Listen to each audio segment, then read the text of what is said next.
My name is Luke Meminger. I'm the supervisor of prayer ministers here at Christian Healing Ministries. I've been here about a year and a half now, and I'm the ordained member of the staff here. My journey to get here has been completely unexpected. I met my wife in Hawaii. We were in high school together, and then I went off to the Naval Academy and became a Navy fighter pilot. I retired from the Navy after 22 years, and she was a good Navy wife. And then joined American Airlines, and I retired from that with 27 years. But before I retired, my wife had lymphoma. The first time you're told the C word changes everything in your lives. So she had started chemo, and then one night at our home, she asked me if I would come with her to a open time prayer session at Christian Healing Ministries. And so I said I would. I thought it would make her feel fairly comfortable. I didn't really believe, actually, I didn't believe in healing prayer. Bottom line, I just thought, well, this will be good for her. So we came here that evening, a Tuesday evening at a walk-in. We met the two prayer ministers, and we went into one of these rooms right here in Deering Hall. And they started praying for her. They did everything that now I teach prayer ministers to do. It was very comfortable, and I could feel the love in that prayer room. So they started praying, and then they paused and asked her how she felt. And she said she felt fine. And then they prayed some more. And then they paused again, and the female prayer minister asked her, is Ann your real name, or is that a nickname? And she said, well, my real name's Annabelle. My husband is the one that calls me Ann. So she said, well, let's pray for Annabelle.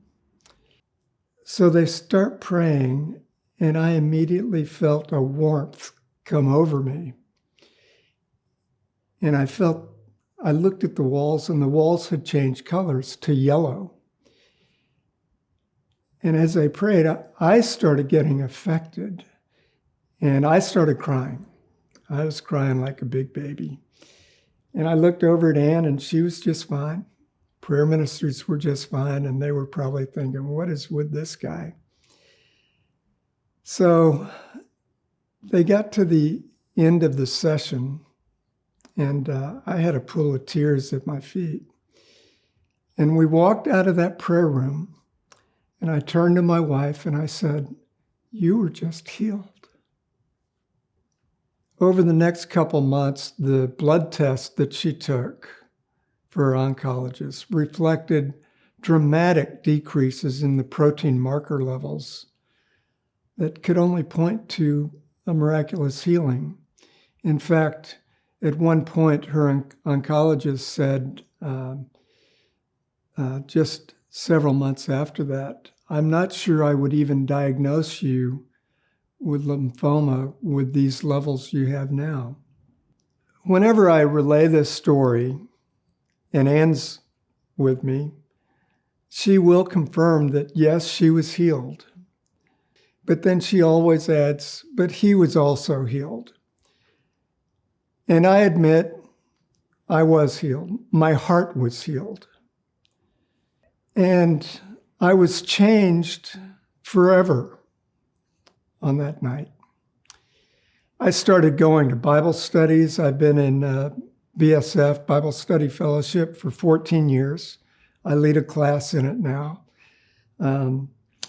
I got active in the healing prayer ministry at our church, Grace Anglican Church, and Ann and I completed all 4 levels of training through that, and internship finally.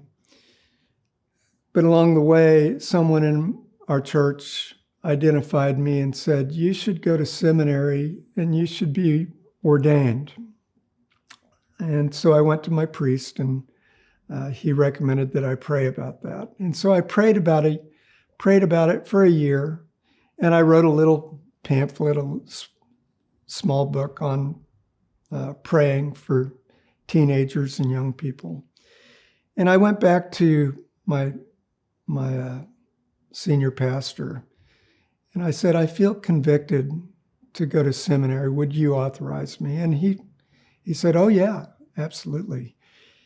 And I was still flying for American Airlines, so it was kind of tough doing seminary and filling my flight schedule, but the Lord got me through that.